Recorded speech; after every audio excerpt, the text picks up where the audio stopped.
परमात्मने नमः. नमस्कार, मी जीत आणि गीतेच्या 32व्या भागामध्ये तुमचं मनःपूर्वक स्वागत आहे. अध्याय पहिला, श्लोक 31.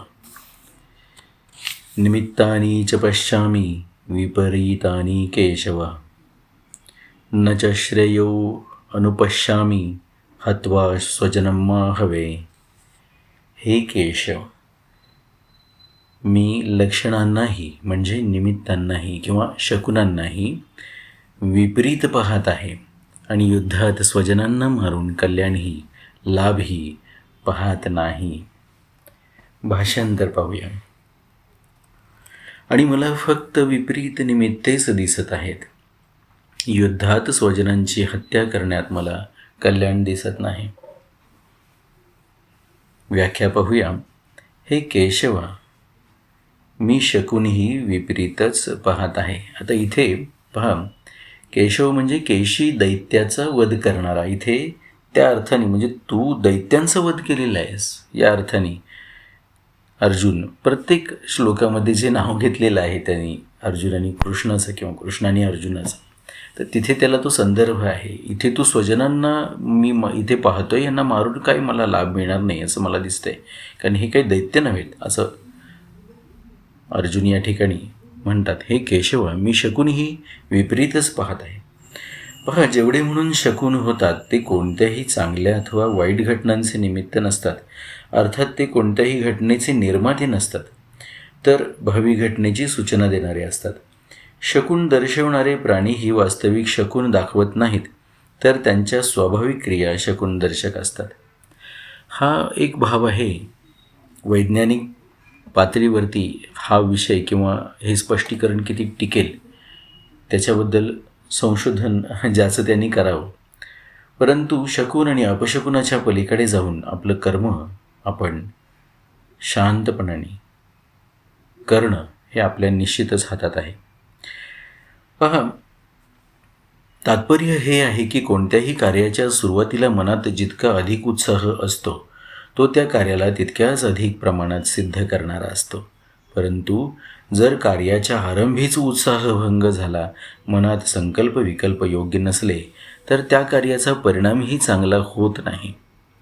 याच भावनेने अर्जुन म्हणतात की यावेळी माझ्या शरीराच्या अवयवांमध्ये शैथिल्य येणे, कंप होणे, मुखाला कोरड पडणे इत्यादी जी लक्षणे दिसत आहेत, हे वैयक्तिक शकुनही योग्य नाहीत दिसत. पहा, जरी अर्जुन आपल्या शरीरामध्ये निर्माण होणाऱ्या लक्षणांनाही शकुन मानत आहेत, तरी ते वास्तविक शकुन नाहीत. हे तर शोकामुळे इंद्रिये, शरीर, मन आणि बुद्धीमुळे होणारे विकार आहेत. पुढे अर्जुन म्हणतात की याशिवाय आकाशातून उल्कापात होणे, अवेळी ग्रहण लागणे, भूकंप होणे, पशुपक्ष्यांनी भयंकर शब्द उच्चारणे, चंद्रावरील काळे डाग मिटल्यासारखे होणे, ढगांमधून रक्ताचा पाऊस पडणे इत्यादी पूर्वीचे जे शकुन झाले तेही योग्य झाले नाहीत. अशा प्रकारे आत्ताचे व पूर्वीचे शकुन पाहिले तर मला हे दोन्हीही शकुन विपरीत अर्थात भविष्यकाळातील अनिष्ट सूचकच दिसत आहेत. यांचं वर्णन महाभारताच्या काही प्रतींमध्ये येतं. हे शकुन झाले युद्धाला जात असताना किंवा काय, ते शकुन किंवा अपशकुन त्यांचा विचारसुद्धा अर्जुनाच्या मनामध्ये येत असावा. आणि तो विचार संजयांना दिव्य दृष्टीने ते सर्व कळत असल्यामुळे ते धृतराष्ट्रासमोर अशा पद्धतीने ते मांडताना किंवा स्वामी रामसुखदास अशा पद्धतीने त्या संजयाच्या मनोवृत्तीचा विचार करून इथे मांडताना दिसतात आपल्याला. आध्यात्मिक ह्याचा भाग आपण हा समजून घेण्यासारखा आहे की कोणतीही परिस्थिती असो, आपण मनाचा समतोल ढळू दिला नाही पाहिजे.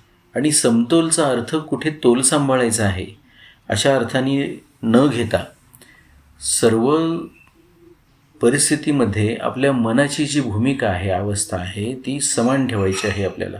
आणि ती समत्व किंवा ती समानता किंवा ते समत्वच योग आहे हे वारंवार गीतेमध्ये आपल्याला सांगितलेलं आहे. पहा, मी सुख नाही निवडलं किंवा सुखी होण्याचं नाही निवडलं, मी दुःखी होण्याचं नाही निवडलं, तर मी कोणत्याही सुखाच्या किंवा दुःखाच्या अशा कुठल्याही प्रसंगी केवळ आणि केवळ ह्या दोन्ही अवस्थांवरती मात करणारी अवस्था आणि ह्या दोन्ही अवस्थांच्या पलीकडे असलेली अवस्था जी आनंद नावाची अवस्था आहे, ती त्या आनंदात राहायचं मी निवडलेलं आहे, हे आपण सगळ्यांनी लक्षात घेतलं पाहिजे.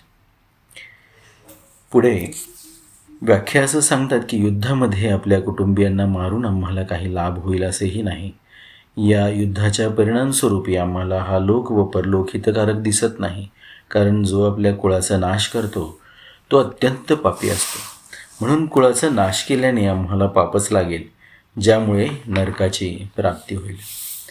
या श्लोकामध्ये निमित्तानि पश्यामी आणि श्रेयः अनुपश्यामी या 2 वाक्यांनी अर्जुन हे सांगू इच्छितात की शकुनांचा आणि स्वतःचा विचार केला तर मला या दोन्हीही रीतीने युद्धाचा आरंभ आणि त्याचा परिणाम आम्हासाठी आणि संपूर्ण संसारासाठी हितकारक दिसत नाही. ते म्हणतात निमित्तानि पश्यामी किंवा श्रेयः अनुपश्यामी. इथे व्याकरण हे शिकण्यासारखं आहे की या ठिकाणी पश्यामी ही क्रिया भूत आणि वर्तमान काळातील शकुनाविषयी आणि अनुपश्यामी ही क्रिया भविष्यकाळातील परिणामाविषयी आलेली आहे. म्हणजे पुढे काय होईल हे सांगतात की ते म्हणतात इथे अशा प्रकारे काही श्रेयस्कर होईल आमच्या सगळ्यांच्याच बाबतीत असं मला काही दिसत नाही आहे भगवंता. ही अर्जुनाची मनोभूमिका पहा भगवंताच्या किमयेने झालेली आहे, कारण त्यांनी सांगितलं बा इथे जमलेल्या कुरुवंशांना आता पहा म्हणून सांगितलं आणि दोन्ही दिशांना त्यांना ते दिसतील अर्जुनाला. आणि त्याच्या मनातला पुढेही जो महाभारताच्या युद्धामध्ये जो मध्ये आपल्या अडथळा येऊ शकेल असा त्याच्या मनातला जो अर्जुनाचा मोह आहे तो नष्ट म्हणजे तो करण्याच्या दृष्टीने भगवंतांनी हे दर्शन अर्जुनाला घडवलेलं आहे.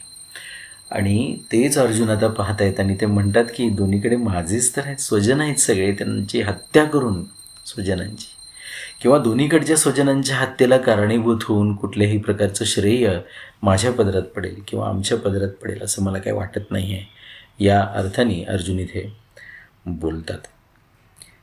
पुढच्या श्लोकाशी या श्लोकाचा संबंध काय आहे? ज्यामध्ये शुभशकून आणि कल्याण ही दिसत नाही अशा अनिष्टकारक विजयाला प्राप्त करण्याची इच्छा अर्जुन पुढील श्लोकातून प्रगट करतात. पहा मी काय म्हणतो की अशा अनिष्टकारक विजयाला प्राप्त करण्याची अनिच्छा अर्जुन पुढील श्लोकातून प्रगट करतील. मी नाही करणार म्हणतील युद्ध. तर या श्लोकामध्ये ही मनोभूमिका तयार व्हायला लागलेली आहे पहा. आणि हीच मनोभूमिका ज्या वेळेला आपल्याला आपण आपल्या मनातले हे कौरव आणि पांडव दोन्ही पाहतो, आपल्या मनामध्ये हे दोन्ही असतात एकाच वेळी विराजमान. कारण संस्कार हा चांगला किंवा वाईट असं बघून झालेला नसतो, संस्कार झालेला असतो आपल्या मनावरती. प्रसंगाने ते ठरत असतं की तो संस्कार नेमका चांगला, कारण त्याचं कृतीत कुठल्या प्रकारे रूपांतर होतं त्याच्यावरती ठरत असतं की हा संस्कार चांगला आहे किंवा कसा. तोही खरं सांगायचं तर तो भासच आहे, म्हणजे त्याला संस्काराला चांगलं म्हणणं किंवा वाईट म्हणणं. संस्कार हा सगळ्याच अर्थाने वाईट आहे, लक्षात घ्या. चांगला संस्कार नावाचा काही प्रकार नसतो, कारण संस्कारामुळे स्वरूप आपलं डागाळलं जातं. आपण आपल्याला एक लेबल लावून टाकतो की मी चांगला आहे, मी वाईट आहे, किंवा माझ्यात हा एक भाव जास्त आहे किंवा माझ्यात हा एक गुण किंवा अवगुण जास्त आहे. हे ठरवून घेणं म्हणजे आपल्यातल्या असंख्य संभावना मारून टाकण्या. आणि मग ते निश्चितपणाने, कारण एक स्वरूप म्हणून आत्मा म्हणून आपण अमर्याद आहोत, पण आपण ज्यावेळेला आपल्या ह्या संस्कारांच्या ह्या संपूर्ण बंधनामध्ये आपण जखडले जातो तेव्हाच आपल्याला ही समस्या निर्माण होते की आपल्याला आपलं स्वरूपच दिसत नाही. आणि मग त्या मर्यादित व्यक्तिमत्व विकास वगैरे मग शब्द त्याच्यात निर्माण होतात पहा. आणि मग त्या मर्यादित व्यक्तिमत्वामध्येच आपण आपलं समाधान मानायला लागतो. वास्तविक आपण निर्गुण, निराकार, अमर, अजर आत्मा आहोत, त्याला मर्यादाच नाही कुठलीच, हे समजून घेतलं पाहिजे. आणि अशा पद्धतीने या संस्कारांचा विचार आपण करत असताना आपल्याला ही गोष्ट प्रकर्षाने जाणवते की अर्जुनाला या ठिकाणी हा असा जो हे स्वजनांच्या दृष्टीने किंवा हत्या करण्यामध्ये श्रेयस्कर दिसत नाही म्हणून अर्जुनाला जे समोर दिसतंय आणि त्याच्या मनामध्ये जो भाव निर्माण होतो की मी युद्ध, नंतर तो पुढच्या श्लोकामध्ये ही मनोभूमिका त्यांची जी आहे ती होणार आहे. त्या मनोभूमिकेतून ते काही निर्णय आपले भगवंताला सांगतील. पण इथे ही गोष्ट लक्षात घेतली पाहिजे की एखाद्या गोष्टीची उपरती होणं, वैताग निर्माण होणं एखाद्या गोष्टीबद्दल आणि एखाद्या गोष्टीबद्दल किंवा संपूर्णच मुळात वैराग्य हे एखाद्या गोष्टीबद्दल निर्माण होत नाही, लक्षात घ्या. हा इथे फरक या संस्कारामुळे झालेला आहे. जो वैताग निर्माण होतो तो आपल्या मनामध्ये मग ह्या कौरव पांडवांचं दर्शन झाल्यानंतर निर्माण होतं आणि मग कशातच रस वाटत नाही. लक्षात आलं? किंवा एखादं कर्म करण्यामध्ये आपण आपल्याला स्वतःला बाजूला ठेवू पाहतो, ह्याच्यामध्ये काही श्रेयस्कर दिसत नाही म्हणून. म्हणजे हा वास्तविक पाहता छोटा विचार आहे की श्रेयस्कर आहे किंवा नाही आहे, कल्याणकारी आहे किंवा नाही आहे. तर इथे उद्धार करण्याचा विचार नाही आहे, स्वतःच्या आत्म्यापर्यंत पोचण्याचा विचार नाही आहे, संस्कारामधून मुक्तीचा विचार नाही आहे आणि प्रत्यक्ष मोक्षाचा अर्थ आपल्या डोळ्यांनी ती मुमुक्षा किंवा तो जो वास्तविक अनुभव आहे आपण आत्मा असल्याचा, तो प्रत्यक्ष आपल्या त्या आध्यात्मिक नेत्रांनी पाहणं म्हणजे मोक्ष आहे. मुक्ती आणि मोक्षामध्ये फरक आहे, लक्षात घ्या. कधीतरी सविस्तर चर्चा करू. परंतु या संस्कारातून मुक्ती म्हणजे जन्ममृत्यूच्या फेऱ्यातून मुक्ती आहे. कारण हे संस्कार आपल्यामध्ये अनेक भूमिका जन्माला घालतात आणि अनेक भूमिका मारत राहतात बघा. या संदर्भात पण आपण सविस्तर कधीतरी पुढे चर्चा करू. परंतु इथे आपल्या अनुषंगाने ह्या श्लोकाचा आध्यात्मिक अर्थ लक्षात घेण्यासारखा आहे की वैतागाने आपण कुठल्या गोष्टी करायचं टाळतो किंवा वैतागाने कुठल्या तरी गोष्टीपासून तिटकारा जो निर्माण होतो आपल्या मनामध्ये, तर तो अध्यात्माची खूपच अगदी पायरीपर्यंत जाण्याची म्हणजे खूपच सुरुवात आहे असं समजायला हरकत नाही. पण त्याच्यातून वैतागाची वाट होते आणि वैराग्याची पण वाट होते. नेमके आपण कुठे जाणार आहोत हे आपल्याला या ठिकाणी समजून घेता येतं. हे मात्र निश्चितपणाने ह्या क्षणी सावध राहणं अत्यंत आवश्यक आहे. पुढे जाऊया. ओम परमात्मने नमः.